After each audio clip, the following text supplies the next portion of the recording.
They say a royal palace is the safest place on earth, a world of shimmering marble floors, guarded gates, and endless luxury. But inside the palace of King Xerxes, the truth was the opposite. Behind those golden doors lived a darkness so deep that even Persia's enemies whispered about it in fear. This is not the story of battles or conquests. It is the story of the girls who should have been the most protected in the empire, Xerxes' own daughters, and how their lives were shaped by a nightmare that no one dared to speak aloud. These princesses were born into unimaginable privilege, yet from the moment they could walk, they lived under a shadow. Their father wasn't just a king. He was treated like a living god whose wishes were unquestionable. And in a world where one man's word was law, innocence meant nothing, childhood meant nothing, and safety simply did not exist. What happened to them was never written officially, never admitted publicly, and never taught in classrooms. But the fragments that survive paint a picture more terrifying than death itself. Today, we uncover that buried truth, a truth hidden behind silk curtains, royal rituals, and a king whose power had no limits. To understand why Xerxes' daughters suffered, we must first understand the man who ruled their world. Xerxes wasn't just another king sitting on a throne. He was raised from childhood to believe he was chosen by the heavens, untouchable, unquestionable, and superior to every soul living under his empire. Born into the powerful Achaemenid dynasty, Xerxes grew up surrounded by advisors, priests, warriors, and servants who constantly reminded him that royal blood was sacred. From morning rituals to evening ceremonies, everything around him reinforced one idea. A king was not human, he was divine, and Xerxes believed it. When he finally came to power, he inherited one of the largest empires the ancient world had ever seen. Stretching thousands of miles, it included deserts, mountains, cities, provinces, and millions of people who had no direct connection to him except fear. He didn't earn this through kindness or diplomacy. He gained authority through bloodline, war, and a system that worshipped rulers like gods. But with such power came deep insecurity. Xerxes constantly feared betrayal, rebellion, and weakness. Anyone who stood too close to him became a potential threat, even his own brothers, cousins, or advisors. This paranoia shaped him into a ruler who trusted no one and demanded absolute control. Inside the palace, his word was final law. No judge, no priest, no minister could challenge him.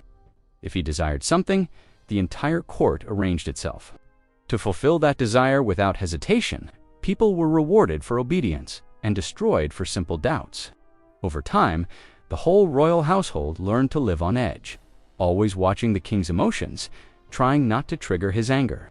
This dangerous environment affected the women of the palace the most. Queens, concubines, and daughters all lived under strict rules. Rules designed not for their protection, but for the king's comfort. Every gesture, every word, every piece of clothing followed rituals created to please him.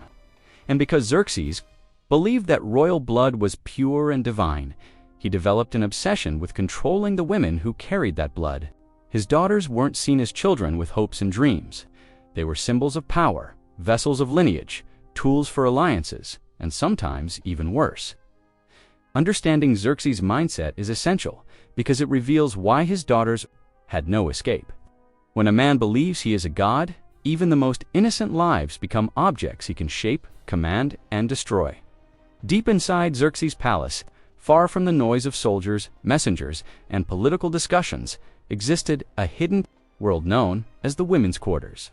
Outsiders imagined it as a place of comfort, decorated with silk curtains, marble floors, and fountains that whispered softly in the background. And yes, the beauty was real, but it was a beauty that trapped, not protected. The royal quarters operated like a perfectly controlled machine. Every woman, from queens to servants, lived inside strict boundaries that shaped their days from morning until night. They couldn't leave without permission. They couldn't speak freely. Every movement was watched by palace servants and officials, trained to report even the smallest disobedience.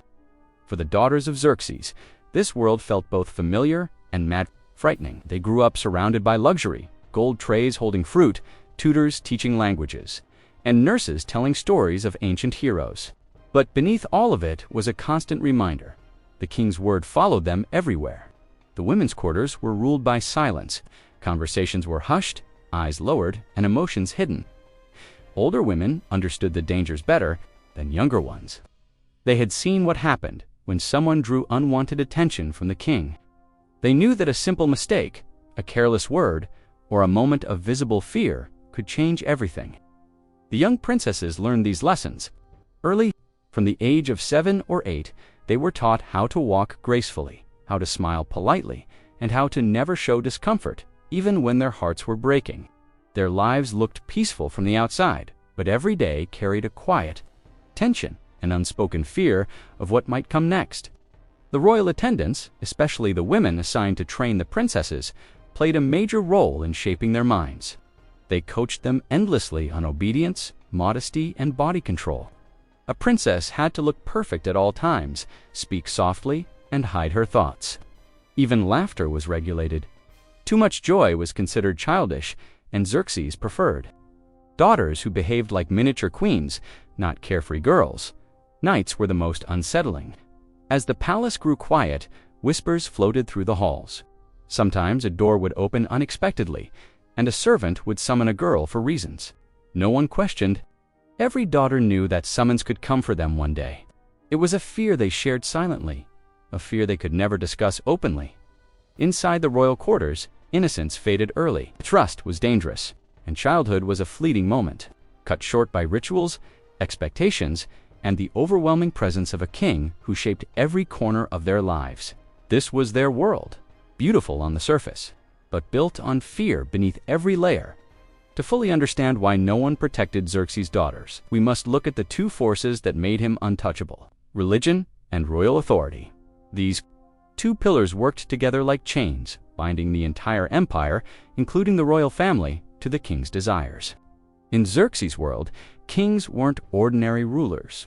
They were believed to carry a spark of divine purity in their blood, a sacred essence passed down through generations. Since the time of Cyrus, priests, scholars, and royal advisors repeated this idea so often that it became unquestioned truth.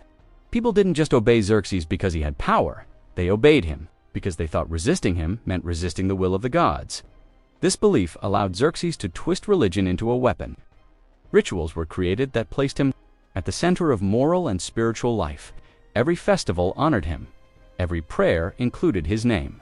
Even daily palace routines were designed to remind servants and officials that the king's desires reflected divine wishes. And when a king is seen as holy, his actions, no matter how dark, become invisible behind the shield of sacred authority. Inside the palace, this system created a terrifying silence. Priests who should have spoken for morality instead created explanations that benefited the king. If Xerxes demanded something, they found a religious reason to justify it. If he acted cruelly, they said the gods had mysterious purposes beyond human understanding. This kind of spiritual manipulation made the daughters especially vulnerable. They grew up hearing that their father carried divine power, that obeying him kept the empire strong, and that their bodies existed not only for royal duty, but also for preserving sacred bloodlines. It was a belief designed to crush their sense of ownership over their own lives. The royal officials were no better. Their careers, wealth, and safety depended entirely on keeping Xerxes happy. Speaking out against him, even privately, could mean death, exile, or disappearance. So, instead of protecting the princesses, these officials built a system that helped maintain the king's control. They organized rituals, managed schedules, and ensured that no trace of the king's darker behaviors reached the outer world. Worse, ordinary people outside the palace never saw the truth. All they saw was a king who prayed publicly, led ceremonies, and donated to temples. To them, he was a hero, chosen by the heavens. This combination of spiritual authority and absolute political control made Xerxes more powerful than any law, religion, or conscience. And in that kind of world, even his own daughters had no refuge, no protector, and no chance to escape the shadows cast by their father's throne. Life in Xerxes' palace did not break the princesses all at once. It happened slowly, quietly, and with such precision that many didn't even realize how their minds were being shaped until it was too late. The king did not need chains or prisons to control them. The palace itself was the cage, and fear was the lock that never opened. From a young age, the daughters learned that their feelings were dangerous. They were taught to smile, even when they felt afraid, to remain still, even when their hearts raced, and to obey every instruction without asking why. Their teachers repeated the same lesson in different ways. A princess must never show weakness. Over time, this message carved itself deep into their minds. The constant pressure changed them. Many began to confuse survival with silence. They learned to swallow their tears before anyone saw them, to hide trembling hands behind robes, and to pretend they were calm even when they felt like screaming. In a strange, heartbreaking way, the palace turned them into experts at pretending. But pretending came at a cost. Some daughters developed night terrors, waking up in the middle of the night, shaking, unsure if they were still in danger or trapped in a nightmare. Others learned to disconnect from their surroundings entirely. They could sit in a room full of people and feel nothing, hear nothing, as if they had stepped outside their own bodies. This dissociation was their only escape when real escape was impossible. There were also princesses who reacted differently. Instead of retreating inward, they tried to become what they believed everyone wanted: perfect, obedient, graceful, emotionless. They practiced every gesture, every smile, every movement, until they no longer remembered which parts of them were real and which were just survival tactics. Their minds became divided: the girl they truly were and the role they had to play. A few tried quietly to resist. They hid messages in embroidery, created tiny secret rituals that gave them a sense of control, or whispered prayers asking the gods to protect them.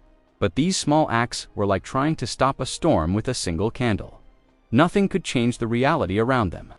What made their suffering worse was isolation. They couldn't confide in their sisters because fear kept everyone silent. They couldn't trust attendants who were loyal to the king. They couldn't turn to their mother, who often struggled under the same chains. With no safe place to express their pain, the princesses' hearts carried burdens far too heavy for their young age. By the time they reached their teenage years, many were no longer the children they once were. They were shadows of themselves, cautious, guarded, and shaped by a lifetime of fear they never chose. In the palace of Xerxes, there was one moment every princess feared more than anything else: the night a summons arrived. No announcement, no warning, no explanation. Just the soft sound of footsteps in the hallway and the quiet knock that turned blood cold. These summonses were delivered by senior attendants known for their emotionless faces. They never spoke more than a few words because they didn't have to. The daughters understood instantly. A message from the king was not a request. It was an order wrapped in silk, painted in gold, and carried with the weight of 1,000 unspoken threats. That night began like any other. The lamps glowed low. The women's quarters were quiet, and the princesses were preparing to sleep. But everyone sensed something different in the air, an unusual stillness, like the palace itself was holding its breath. In a place filled with rituals, the smallest change meant everything. When the footsteps approached, every girl in the room froze. Even the attendants looked away, pretending not to notice the trembling hands or the whispers of prayer. A deep dread seemed to spread through the air, settling in every corner. Then came the knock, gentle but vital. The chosen daughter often felt her world tilt. Her breath shortened, her mind raced, and her legs struggled to hold her weight. Some tried to stand tall, forcing their bodies into a posture of calmness. Others felt tears rise instantly, even as they fought to hide them. But no reaction changed anything. The summons was already written. What followed was a ritual that made the moment feel even more suffocating. The attendants escorted her to a separate chamber where she was prepared. Perfumed oils, braided hair, ceremonial robes, all placed upon her like pieces of armor that offered no protection.